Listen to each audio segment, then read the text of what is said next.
Alamin natin ang iba pang detalye ng Pencroscope kasama si mobile journalist Amy Atienza. Aba, Amy, Yes, ano ba nga pinagkakaabalahan itong si CJ? Natapos ba siya ng pag-aaral? At anong kurso? Actually, maganda dito, Pops J, student pa lang siya. So currently, third year student siya sa isang school sa Negros Occidental. At yung course niya is actually medyo in line, pero hindi din masyado, pero Bachelor of Education, major in Science. So yun yung talagang hilig niya na kasi ever since, mahilig daw talaga siya sa field of science at mag-explore. So far, nag-aaral pa rin siya at hopefully makatapos na daw siya next year. Okay, Amy, paano niya nalaman na ang highlighter pen at iba pang materyales na kanyang ginamit ay pwedeng mabuong microscope?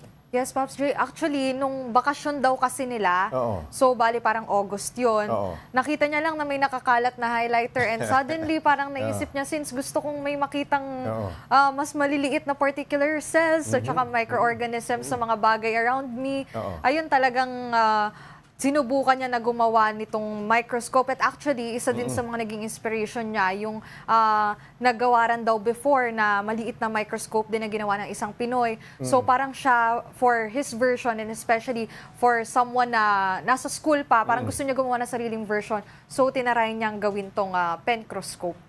Amy, kaya ba itong gawin kahit tayong mga ordinaryong mamamayan? Mabibigyan mo ba kami ng step-by-step na proseso kung paano ito ginawa ni CJ? Mukhang simple lamang eh. Mukhang simple talaga, Pops J, pero meron daw kasi siyang mga gamit din na talagang parang in-innovate niya pa. So, tsaka niya na lang daw sasabihin kapag final na yung produkto. Kasi before, Secret Pops muna. J, yes, kasi before, Pops J, yung switch talaga niya, hindi siya yung tinatap lang sa highlighter. Before, meron siyang switch na parang tinuhog dun sa highlighter para magbukas talaga. Pero ngayon, mas advanced na siya kasi nga parang meron na lang parang magde-detect nung finger, tapos dun magbubukas, and then pwede mo na siyang itapat sa kahit anong organism or kahit anong bagay na gusto mong tingnan yung microorganisms, Pops J. Ngayong nakabuo na siya ng Pencroscope, nagagamit na ba niya ito? Yes, Pops J, saan niya nagagamit. ginagamit? Actually, sa pangkanya pa lang, and nagulat nga daw yung family niya kasi siya, bigla na lang siyang may tinatapat-tapat sa bahay.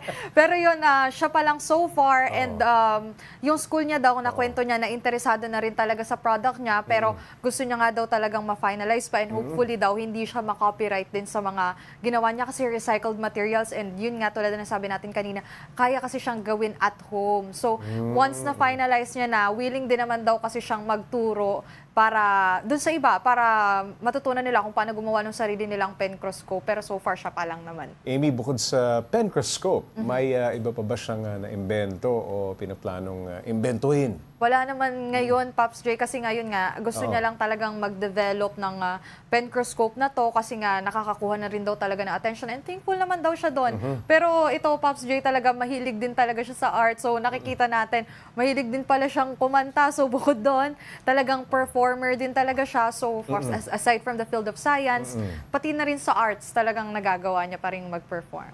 Alright, maraming salamat, Mobile Journal Amy Atienza.